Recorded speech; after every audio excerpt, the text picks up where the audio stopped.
Welcome, guys, to season 2 of the Political Perch podcast. And as we start out season 2, 2021 has started off with a bang and controversy with the Capitol riots. Hey, guys, welcome. I am your host, Ashton, here with my co host, Andy. and we are here. We're going to do a simple reaction for this podcast. I'm pretty sure, Andy, I can speak for both of us. Uh, man, that last week was not what we expected. Yeah, I will preface it by saying you might wonder why it took us so long to make a video about this because I remember, last week we posted the Trump tapes, our Trump tapes reaction, and maybe a day later, 2 days later, is when everything happened with the Capitol riots, and we're talking about impeachment again. We're talking about the 25th Amendment. We're talking about all this and crazy stuff, but we wanted to wait a while just so everything could settle down, just so we could really think clearly about this, just know exactly what we want to say, because we never want to say something completely wrong and just completely stupid. So I think it's been enough time to talk about what's going on, and I know both me and you, Ashton, are going to say some heated things, and we're going to speak our mind because we always want to speak the truth here, at least our personal truths here, and just talk about everything that transpired just last Wednesday. I'm just trying to make sure I think about what I say before I say it. Um, to put it simply, Andy, what we watched was scary. Especially, I know everyone, most sane people feel the same. It was something that I never thought I would ever see, ever. I don't even think it would ever be in the history books for this country. A actual riot inside the Capitol. Like, in the moment, I thought there was a chance that a bunch of people in that group had guns. I know some guy got caught with bomb or pipe bombs in his truck and guns. There were pictures of a bunch of the people inside with zip ties, and there were of the nooses outside of the Capitol. So I mean, the intention was clear by most of the people who went in there. It was sedition. I mean, a lot of people will throw around treason. Technically, it is almost impossible to get charged with treason if you're not in war. Um, it's only happened a few times in the country's history already. It's very hard. People throw around that word when they don't need to, especially when they don't understand the legality of it. Sedition is what happened. They were taking action to undo a lawful election, and there are a lot of people that share that blame. A lot of people who fan the flames of this, a lot of people who do have blood on their hands in some sort of way, and anyone who isn't standing up, it's a shame. It really is. I don't see how you can watch that video and make excuses or try to say, "Oh, that's Antifa," or try to make it's all excusing. You know what I mean, Andy? It's all excuses. It's all cloud and smoke screen, and people don't want to take responsibility. People don't want to say, "Hey, we are sorry that happened, and we are sorry we were doing what we were doing. We thought it was the right thing, but clearly wasn't." And people need to tell the truth, especially Republicans, especially people who have been saying that this election wasn't fair and it was fraudulent, because that is what led to this. It led to people thinking their freedoms were getting stripped away in an unfair process, and they took action because the president was telling them to. I mean, what else? Like, people are like, oh, he wasn't inciting violence. What else did you expect them to do? Like, do you expect them to go there and bake cookies when the president's sitting there that people need to take strong, decisive action to show Congress? that you can't steal an election, that you have to stop the steal. It was a restoring freedom ballot or rally or whatever the name was. I mean, there was a clear indication. There was a clear direction he wanted them to do, and for 3 hours, this president stood silent. There are reports that people weren't letting the Maryland National Guard, who was stood up within an hour, go into the Capitol and defend our representatives. This needs to be investigated, and this is serious. This is how banana republics happen. This is how democracies fail. When we don't take attempts like this seriously, and when one side believes that whenever the other side wins, it's automatically rigged.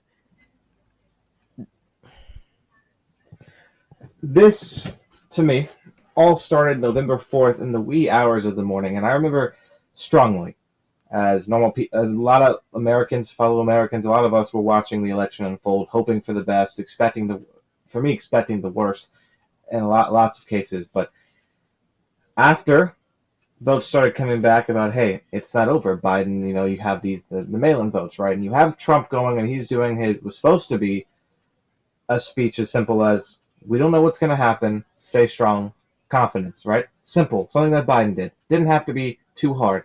But nothing is simple with Donald Trump. Everything has to be hard for him. Everything has to be some kind of troll. Something always has to be wrong for him. So he goes on there and he says, I think we won this election. And I remember very, very distinctly him saying, frankly, we won this thing, or we won this election.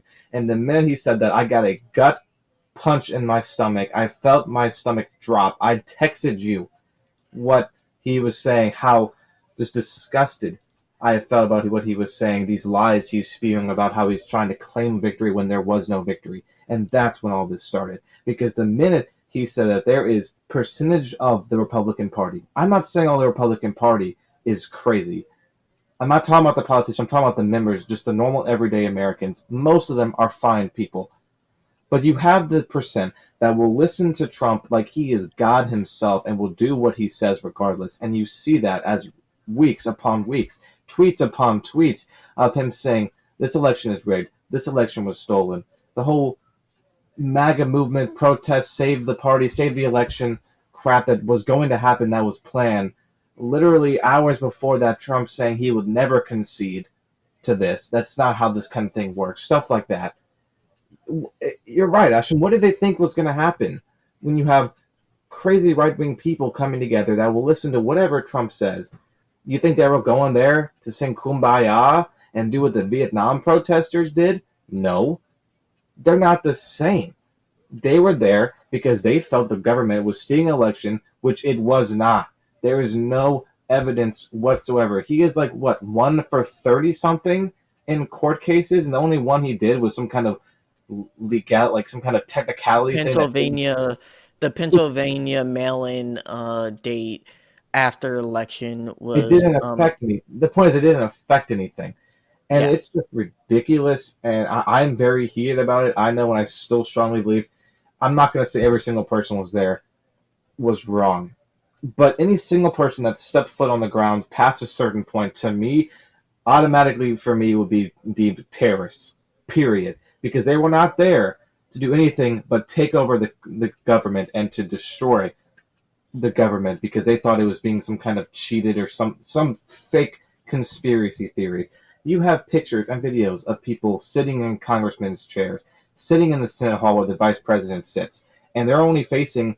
I saw someone was only facing up to 11 years for stuff like that. That's ridiculous to me, and it really opened my eyes because you see the hypocrisy of tons of these Republican senators, some of the worst, the Sedation Six, some of the worst people in our country right now. To be frank with you, because of how they just want to pretend like they have no responsibility for this. It's just ridiculous, and we're in a dark day in our country because, I mean, we're so far divided now that you have people literally storming in the Capitol building, and this is a riot. This isn't a protest.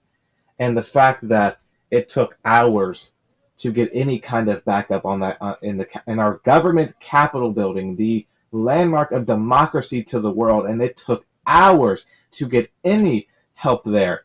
While when a simple Black Lives Matter protest had tanks and SWAT teams and tear gas and rubber bullets and everything under the blue sun, they had that in minutes up there. You have Trump literally dispersing peaceful protesters nowhere near the White House or close enough to matter, just so he could take a picture with a Bible in front of a church. Yet when the Capitol building is under attack, he sits there and watches the world burn.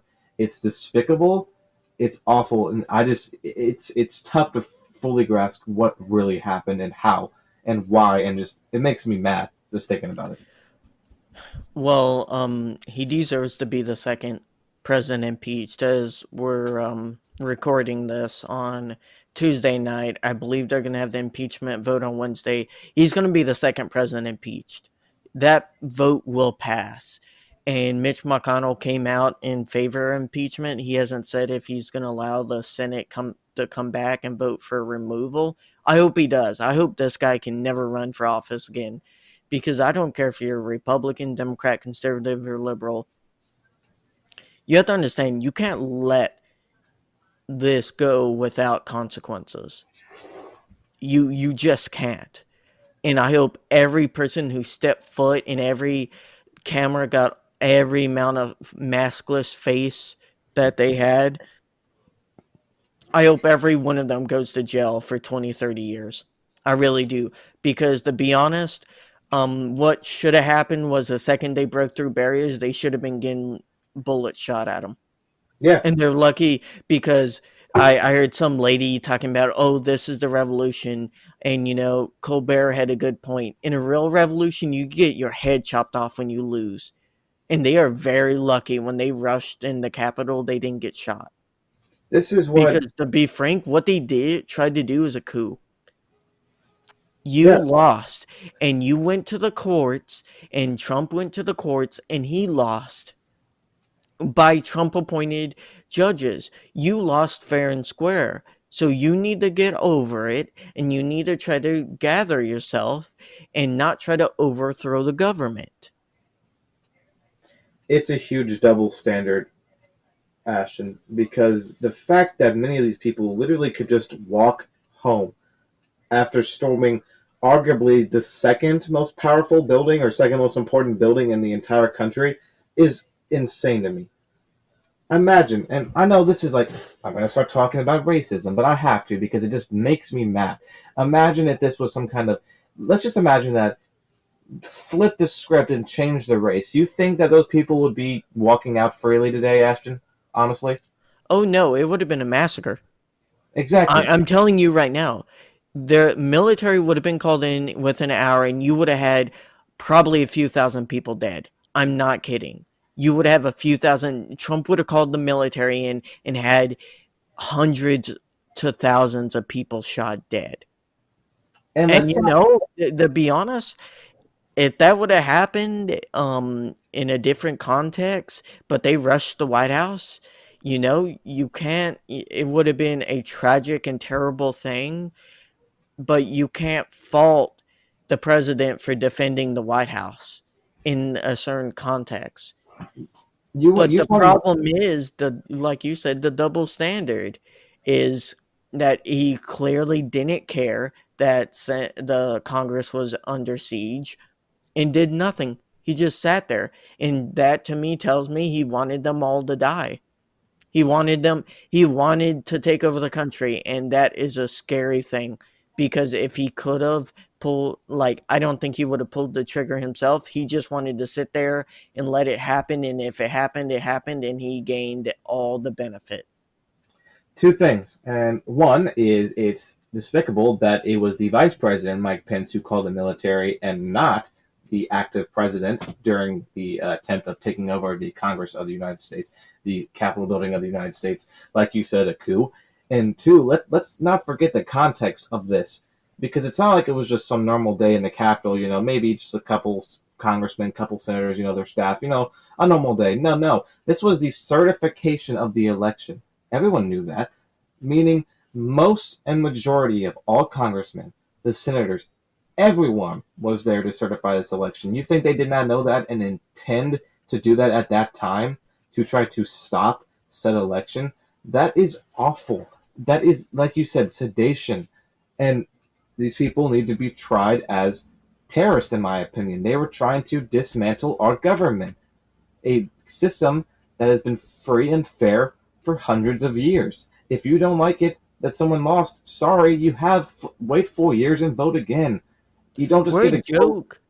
We are a joke of a nation now across the world. You had the president of Mozambique saying, "Why did you levy sanctions on me because of my democracy when you're having this go on in your own capital?"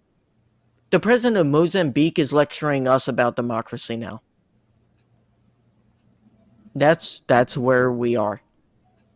And it is tragic that people keep on enabling this man in the White House when it it makes me angry. I hope he's impeached. I hope he's removed. I am so happy I never put my name next to this man, and I hope anyone who did decides to reject him because he is clearly toxic. And all the people saying, "Oh, but he put out a video asking for peace." That was 3 hours after the city was already being sacked.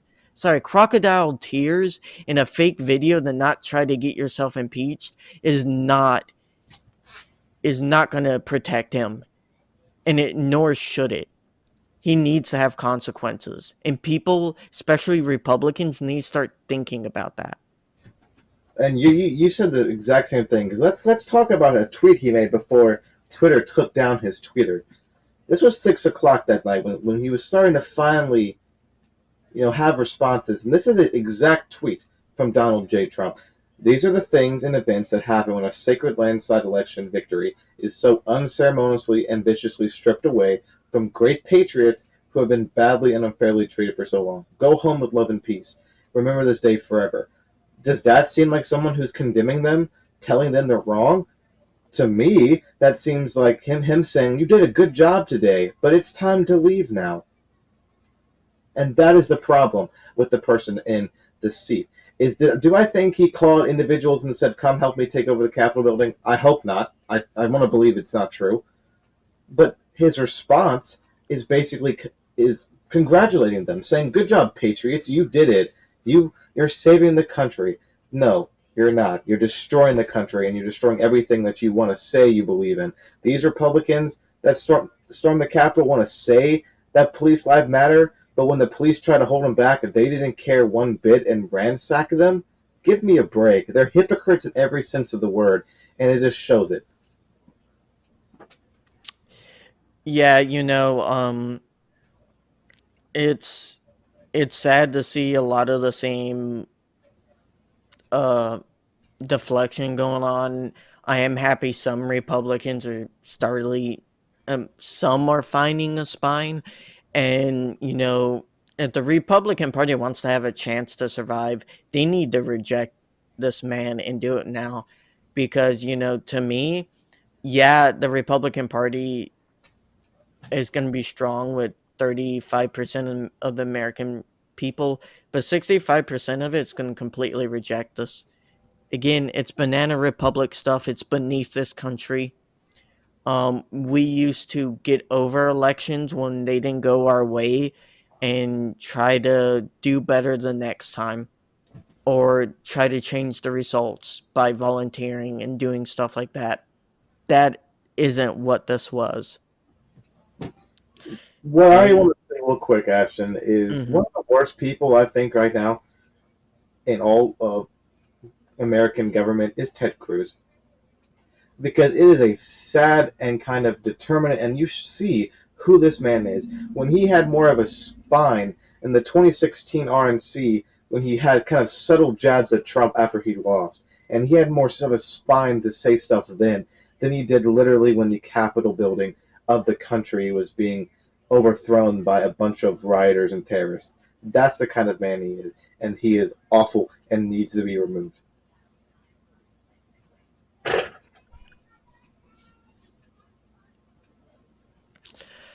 I mean, The news is coming out. Mitch McConnell is favoring indictment, and I hope it happens. I don't know if the president can be technically indicted after he's in office. They're saying he can. He wouldn't be removed from office. Clearly, he wouldn't have the office, but he would be barred from holding office ever again. You know, I'm fine with that. I hope the AGs look into potential prosecution of him. You know me, Andy. For a long time, I was in favor of pardoning this president. I am not anymore. You know, all these people preaching unity. I'm sorry. Um, Biden will be unifying president. I believe that. He shouldn't have a hand in this, but we are past the time for trying to unify behind people who want to riot in the Capitol building. So if you support the rioting, to me, you shouldn't. I don't care about being unifying to you. And if you think or you try to justify the rioting, then you don't want to be unifying anyways. You need to put to justice the people who broke that law, and everyone who did needs to spend some time in jail, or the people who incited it need to also do it because they hold responsibility as much as the people who broke glass and jumped in themselves. Let's talk about the irony real quick about who Biden is, nominating and wanting to become his new AG. You know who that is, Ashton, right? Who is it, Andy? Please tell our listeners. So let's take a little, Miss Frizzle Magic School Bus trip back to 2016, when a certain president by the name of Barack Obama was trying to nominate a Supreme Court justice by the name of Merrick Garland, and the high and mighty Republicans said, "No, no, you can't do that in the last year of a president's term." You know how they felt about that this past year. Let me tell you that, but that's not what we're talking about, because Biden said, "You know what? My AG is going to be Merrick Garland." I love the irony of that so much. The man who was robbed by the Trump Republicans from being on the Supreme Court now gets to be the person who can prosecute them. That is perfect poetic justice if I've ever seen it play out in anything. Now, I wouldn't go after any other political figures, but just for Trump. You need to make the Trump a if he broke laws, look into it. If he broke laws, if he didn't by some, he did, but by some magical way, if he didn't break laws, you're presumed innocent until guilty.